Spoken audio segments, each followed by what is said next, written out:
Knicks rehab. Knicks rehab, y'all. Mitchell Robinson is now a 6-man basically. And you know, I you say that not glazing, but I'm always like lauding over or just going crazy over 2 years ago, January 2024, 2 seasons ago, where we had a front court of Hartenstein, Randall, Mitchell Robinson. Well, if Josh Hart is playing like this, that could possibly be either Deuce or Josh off the bench with Mitchell Robinson. That's now looking like what we had before. Back then it was, and I want to repeat it because you guys just don't get it. You guys hate when I bring it up. But our bench was Mitchell Robinson, Deuce McBride, Josh Hart, and Quentin Grimes. Then we traded Quentin Grimes for the two guys, Burke and Bogdanovich. The closer we get to that kind of bench and that kind of Josh Hart, this only happens if Mitch is coming off the bench, and who's starting is OG comes back in the mix. Then you got Anthony Towns, but do you start Josh Hart with that? Because let's keep it a buck with this. We tried the experiment with Mitchell Robinson starting 3 minutes in the first quarter or at the beginning of every quarter, 3 minutes at the end of every quarter. And Flea's been saying this since the summertime. Yo, I'm done with the Mitchell Robinson experiment. And then we continued to experiment with him with this stupid ass minutes thing. And we got to give kudos to Mike Brown for experimenting and saying, you know what? We 15, 20 games in. This ain't working, Flea. This ain't working. Let's bring his ass off the bench. Josh can start for now. When OG comes back, McBride probably goes to the bench with him. Now we're going to get to see probably Josh Hart with OG, like the starting lineup from last season. But it doesn't happen without putting Mitch on the bench and saying, yo, you come off the bench and you get bench minutes. Because the 3 minutes here, 3 minutes there, who the hell? Like, now I'm overthinking when to put you in the game. And instead of going with Hart and McBride to shoot out to the races from the beginning and play their game. They don't have to worry about me taking them out with 3 minutes left. The other team knows I'm taking everybody out with 3 minutes left to put Mitchell Robinson in the game. Fuck that. You shouldn't know what we're doing. So I want your thoughts on this, because you've been big on enough with Mitchell Robinson. What we talking about? You ain't no defensive player of the year to be talking about you like this. You get to the bench. Are you loving this? And is this the reason why we look like we're starting to pick it up? Well, I think Mike Brown is figuring out his lineup still. And on some nights, I'm like super impressed with his rotations and the lineups that he puts out there. And then some nights I'm like, that you didn't make the best decision playing these guys together. The Mitchell Robinson and Cat minutes tonight were effective late in the game. They weren't bad. I'm just ready for them to let Mitchell Robinson off the leash. Right. It's been some seasons now. We've been nursing him back to health. And now we in a position now where he can only play 19 to 20 minutes a game, maybe 16 minutes a game. I think if we get Mitchell into a position where he's playing 20 to 25 minutes a game off the bench or potentially being able to start, I think that changes everything for us. See, let's not get it confused. Like, Fabian puts emphasis on the fact that I say I'm done with Mitchell. But I say that because I understand how effective and how much better we are when he's on the basketball court. And when he's playing like this, 15 rebounds in 16 minutes, again, I just bigged up Josh Hart about the type of role play and Swiss Army knife he is. Find me another guy in the league that's going to be able to get 15 rebounds, 7 of them offensive, in limited minutes. Find me another guy that's going to do that.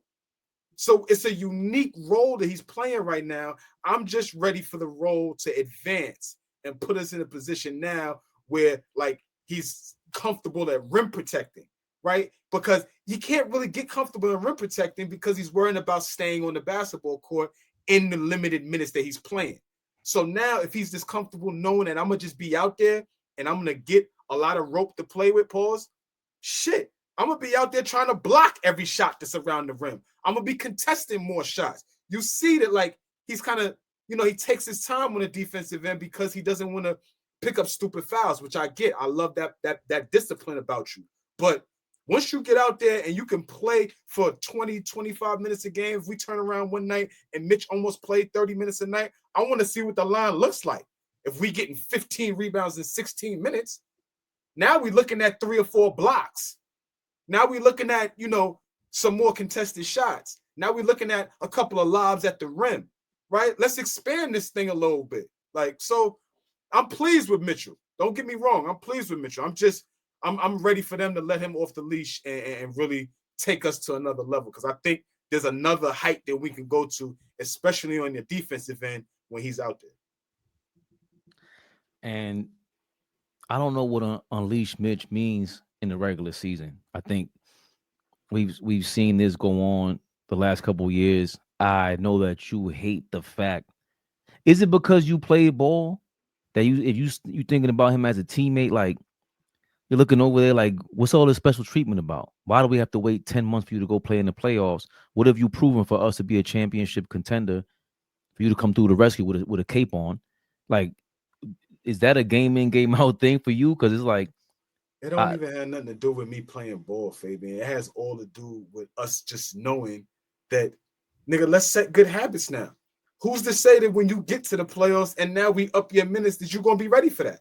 I don't know. I can't guarantee that. I want to see what this looks like right now. I think that we are a great enough team and we're on the verge, like we're trying to go in the direction of a championship.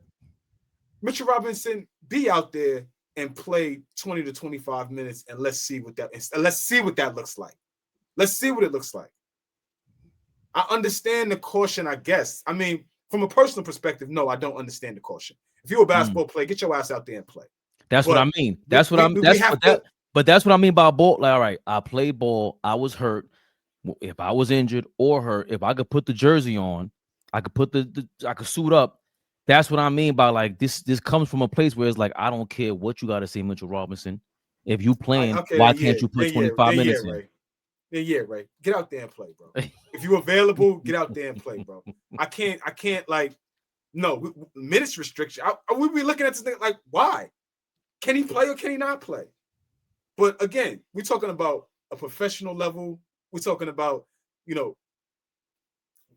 it's on a way different spectrum than, what we're talking about from a lower level. I'm just saying from just hooping, nigga, if you're healthy, be out there. If you know that we're better with you on the floor, then be out there and give us what you give us in those limited minutes. Because in limited time, it's like, you're like, damn, I love that. I can only see you on the weekends, baby. No, I want to see you during the week. I need it during the week sometimes. Sometimes I need it on a Wednesday when shit is rough and I had a rough day. I can't wait till just Saturday. Nah, I need it regularly. So, Mitchell Robinson, get out there. We need you regularly, dog. I guess I gotta agree with that from a player standpoint. So that means that they're being way more professional than I can give them credit for, because these thoughts have to creep in, especially when you have so many people, working so hard. Deuce McBride coming through the way that he is, Josh Hart fighting through the injuries the way that he does. I would imagine all these thoughts going through his head. One of them might be, man, get your bum ass on the court, man. Who you talking to about some bad back or bad toe, whatever, bad ankle? I got a bad everything. I got a cast around my finger. I can't shoot. Everybody's calling me all kind of names. You got to get out there and deal with the repercussions of being an athlete. And, it's tough for me because I seen Michael Strahan miss the first 4 weeks of training camp and the regular season, and we win a championship. To compare Mitchell Robinson to Michael Strahan is kind of disrespectful. I get it. But I do believe in those spot moments in the playoffs, Mitchell Robinson can be that type for us, because that's just flat out dominance, what you saw today. I didn't like what I saw against the Magic. And if Mike Brown said, oh, word, I'm trying to help you out with these minutes restriction, and that's the kind of shit you putting up, I'm going to bench your ass and see if that gives you a spark. Now, the last 3 or 4 games, we're looking more and more like a real team. And I have to give a lot of credit to him because he's benched Huck Porty. He's figured out how to get Kolek back into the game. So that means, oh, wait a minute. Maybe he's learning in real time, like you said. It's going to take some time. It's going to take some time. And what happens within that time frame is Mike Brown saying, That doesn't work. That doesn't work. That doesn't work. This works. Let's try this. Now Kolek is going back into the mix. Remember, it was Huck Porty and Kolek we all wanted to see. They want to see more minutes from Yabusele. Yabusele starting the show. This was the biggest game of Yabusele's Knicks career, and we ain't even talking about that. He played well tonight. And part of that is because Mitchell Robinson is not in the starting lineup, so Yabu is the third big man on the depth chart to come off the bench. I think you're in your proper perspective now as a big man in this game. And that doesn't happen without Mitchell Robinson, without Mitchell Robinson being the sixth man, Flea. Yes. I think also what we're missing too, is going under the radar a lot, is that we're missing OG Anunoby, right? The injury of OG Anunoby creates a lot of different lineups and different ways that Mike Brown has to figure out. Like OG is a guy that he relies on. So now it opens the door for Kolek to play more minutes. It opens the door for like Huck to get those spot minutes every now and then. Now Yabusele is looked upon to play more minutes. So, when we do get OG back in the mix, and for me, anytime he comes back, it never seems like it's hard for him to ingratiate himself back into the mix. So once we get him back, right, K-Dot and Shamit, right? So now like those losses, especially a guy like Shamit who was playing well for us, those losses create the minutes for Kolek, right? And I wouldn't say the trust, but I would say the elevated patience to Mike Brown to have to play him, because you can't go any more deeper.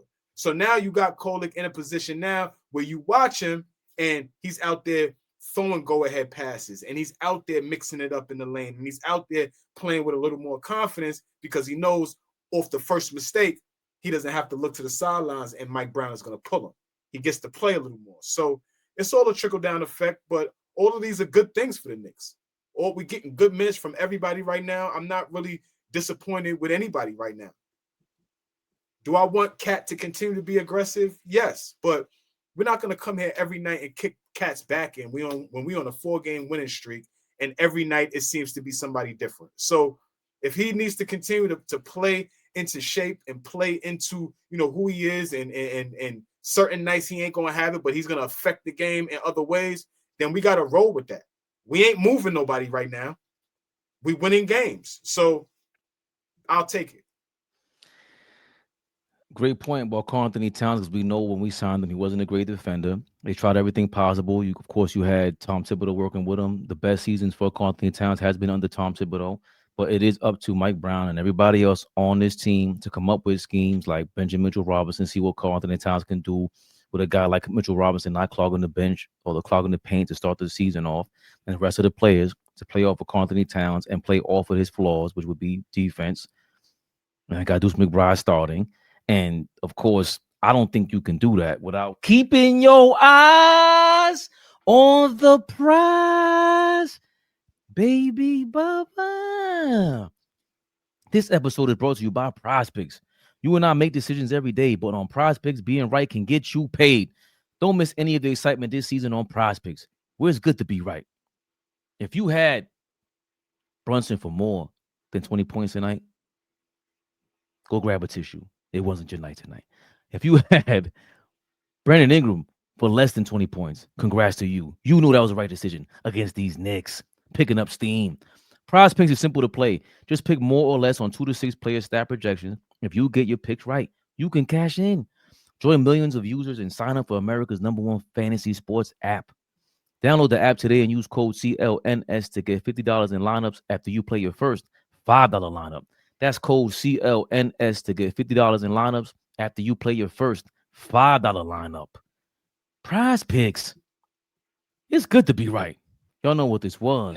Knicks rehab. Knicks rehab, yeah. ALLBALL TV. They scared, but I'm not. They don't like comentario. Y suscribe.